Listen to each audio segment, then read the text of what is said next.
बहुत से आज तक चल रहा है, वो सिलसिला अभी भी चल रहा है और हर रोज बेहद खुशी होती है। आमिर दंगल एक मिनट आमिर फर्स्ट ओके ठीक है। Are there any specific reactions that that have meant a lot to you? And also with every film, the numbers seem to keep going up in terms of how much your films are making. Does that play on your mind every time numbers is not a game that I'm interested in. I'll be very honest, and I'll tell you why. Because if I think of all the films that I've seen, जो फिल्में मैंने देखी हैं, जो मुझे पसंद आई हैं, उनका मुझे क्या उनका कलेक्शन है मुझे पता है और ना मुझे इंटरेस्ट है। मैंने प्यासा मुझे बहुत पसंद आई थी, मुझे पता नहीं प्यासा का क्या कलेक्शन है और कम है या ज्यादा है उससे मुझे कोई फर्क नहीं पड़ता। प्यासा ने ज्यादा धंधा किया या तीसरी मंजिल ने ज्यादा धंधा किया मुझे पता नहीं, ना मुझे इंटरेस्ट। अपना मदर इंडिया या मुगल आजम या दो आंखें 12 हाथ, ये जो सारी फिल्में हैं, ये जो हमारे दिल के इतने अजीज होती हैं, तो मुझे नंबर में कभी इंटरेस्ट नहीं रहा। आपका पहला सवाल क्या था? फर्स्ट पार्ट कामयाब होती हैं, कितनी कामयाब होती हैं हमको नहीं पता होता, जब हम मनाते समय हमको नहीं पता होता।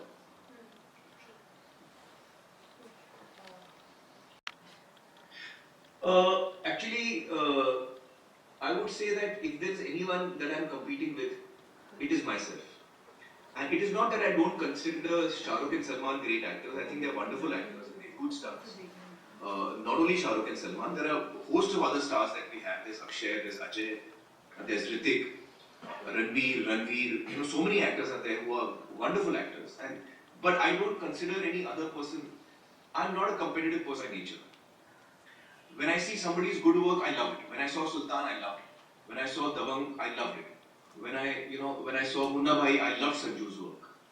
So I am happy when I see my colleagues doing great work. It inspires me. When I see Ranveer's work or Ranveer's work, it really inspires me. It makes me happy.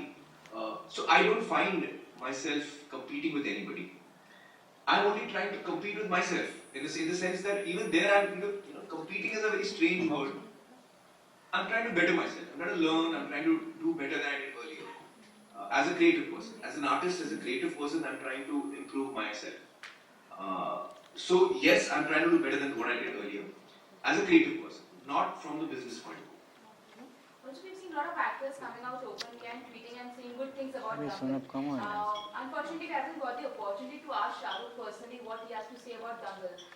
Did he call you up? What sort of, or if he has called you up, what sort of reply he has said or whatever he has said about it? No, actually, Shah Rukh didn't call me. Has he tweeted? I don't know. No, He hasn't. No, he has not. So I don't. Maybe he has not seen the film. I don't know. I've not got a message from him or a call.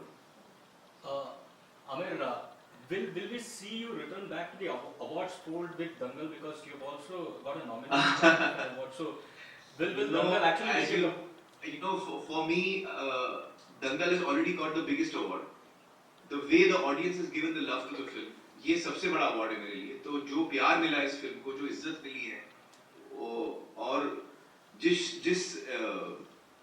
जज्बात से लोगों का emotion आया इस film की तरफ, वो मेरे लिए सबसे बड़ा अवार्ड है। सर वो तो रिवॉर्ड हो, और इससे आगे का मुझे कोई अवार्ड नहीं चाहिए। Sir are commercial awards of no value to you? I mean, no, they are of no value to me. Okay. Will it ever change for you? I mean, I don't think so. No. Okay, Aamir, अगर दंगल की जिनकी हमने film बनाई है, जो हमारी क्या है, वो जब आपकी फिल्म को सराहती है, तो वो उससे बड़ा अवार्ड आपको क्या मिल सकता है? मुझे ऐसा लगता है। हाय आमिर, इस पूरे फिल्म में एक ऐसा कोई पर्टिकुलर सीन जो आपके दिल के बहुत करीब रहा हो? ये फिल्म में एक्चुअली बहुत सारे सीन्स हैं जो मुझे बहुत पसंद आते हैं, लेकिन आप अगर एक चुनने के लिए कहेंगे तो मुझे मुश्किल हो जाएगी। लेकिन मैं 3 चुनूं? एक तो वो सीन जब बाप और बेटी के बीच में झगड़ा होता है, उनका कॉन्फ्लिक्ट होता है, वो सीन मुझे बहुत पसंद है। मुझे बबीता और गीता के सीन बड़े पसंद हैं, जो बबीता एक पिवटल रोल प्ले कर रही है गीता और बाप के बीच में। तो जिस तरह से सानिया ने काम किया है वो मुझे बहुत पसंद है। और आई थिंक मुझे जो रेसलिंग है वो मुझे बहुत एक्साइटिंग लगी है। जो लास्ट जो तीनों फाइट है, जिस तरह से फातिमा ने फाइट किया है, वो तीनों फाइट्स ऐसे आई हैं और फातिमा ने ऐसा किया है कि मतलब आंख आप हटा नहीं सकते स्क्रीन से, इतना एक्साइटिंग उसने किया है। या I think these three thank you. scenes or you know I would say Aamir Aamir, इस फिल्म को सबने सर्वगुण संपन्न बताया है हर तरीके से, और इस फिल्म से पैट्रियार्की भी रीडिफाइन हुई है कि हाँ, हम जो है वो अपने बच्चों में अगर कोई प्रतिभा महसूस करते हैं तो उनको उस दिशा में हम आगे बढ़ा सकते हैं। ठीक जी। तो इस किस्म की मतलब गाइडेंस से आप कितना इत्तेफाक रखते हैं कि अपने बच्चों को कितना गाइड करना चाहिए या उन्हें कितना आजाद छोड़ना चाहिए? और मतलब दूसरा सवाल ये था मेरी जी, मैं एक सवाल पहले आपसे पूछूं, फिर आप दूसरा सवाल करिएगा। मुझे मेरी जो लगती फीलिंग्स हैं वो ये हैं कि मैं अपने बच्चों को पूरी आज़ादी देता हूँ कि उनको क्या किस चीज़ में उनको इंटरेस्ट है वो चीज़ हम सपोर्ट करें, जो भी उनको करना है वो हम सपोर्ट करें। इसका मतलब ये नहीं कि माँ बाप उनको गाइड भी नहीं कर सकते। गाइड नहीं कर सकते कि भाई आप, मुझे लगता है कि आपका एप्टीट्यूड इस चीज़ की तरफ है, आप इसको ट्राई करें।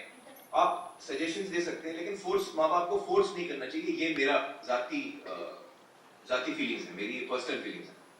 फिल्म के अंदर हम देखते हैं कि महावीर जो है उसका एक सपना था और उसने अपनी बच्चियों को उस सपने की तरफ एक तरह से ढकेला।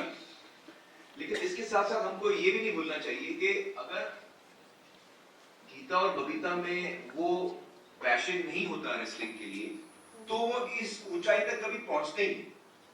आप लाख धक्का दीजिए किसी को एक चीज की तरफ, अगर उसमें वो पैशन नहीं है तो वो वहां अचीव, वो उस चोटी पे पहुंच ही नहीं पाए। तो कहीं ना कहीं लड़कियों में भी वो पैशन था जो उन्होंने उठाया उस चीज को, जो बाप उनको सपोर्ट कर रहा था, जो बाप ने शुरू में उनको धकेला होगा उसकी तरफ, लेकिन उसके बाद लड़कियों ने अपने हाथ में लिया और उन्होंने अपनी मेहनत से ही आदमी आगे जा सकता है। कोई आपको कितना भी धकेले, आपको खुद अपनी मेहनत से ही आप आगे जा सकते हो। ये इस फिल्म में तो मेरे हिसाब से दोनों है। The father did initially push the girls towards wrestling. He was very tough on them also, but it was their passion which they took it from him and took it further. Ji. But personally, I don't believe in pushing children. मेरा ये personal feeling है कि, but चूंकि हम एक सच्ची कहानी बता रहे थे महावीर की, गीता की, बबीता की, तो मेरे जो पर्सनल फीलिंग्स हैं वो उसमें नहीं आते। I have to follow the character. और हमने जो इस फिल्म की हर चीज से लोगों ने इत्तेफाक मतलब रखा, लेकिन इसमें जो नेशनल कोच थे गीता बबीता के, उनको इस तरीके से थोड़ा सा मतलब नेगेटिव किया गया। तो इस किस्म की कहानी में हम लोगों को सिनेमैटिक लिबर्टी की लक्ष्मण रेखा कहाँ तक खींचनी चाहिए?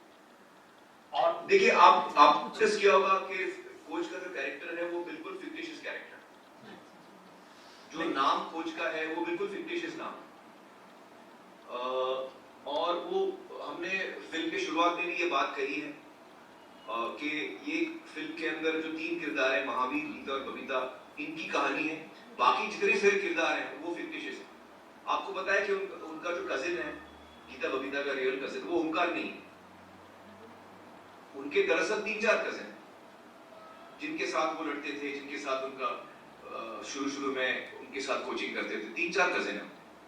तो वो 3-4 कैरेक्टर्स को मिला के नीतीश सर ने एक कैरेक्टर बना दिया, ओमकार।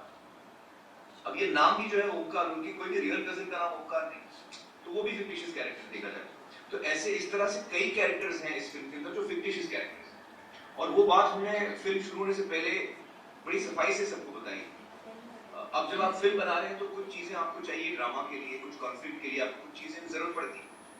तो लिहाजा बायोपिक में भी अक्सर हम देखते हैं कि आप बायोपिक, जो भी आप बायोपिक देखें, उसको बिगनिंग में आप देखेंगे कि some liberties have been taken to dramatise the moment.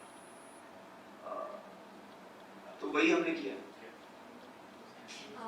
So hi Amir, do you see a significant change in the way that people are reacting to movies on female empowerment in an otherwise patriarchal driven society, and what do you think that the audience connected with the most in this film? Well, it is really wonderful to see that films which are really progressive in their thinking has been lapped up so lovingly by audiences all across the country, in multiplexes, in single screens, in right from north to south, everywhere, east to west. So it's a unanimous reaction of the audience to a film like this. So it really, reinforces our belief in ourselves.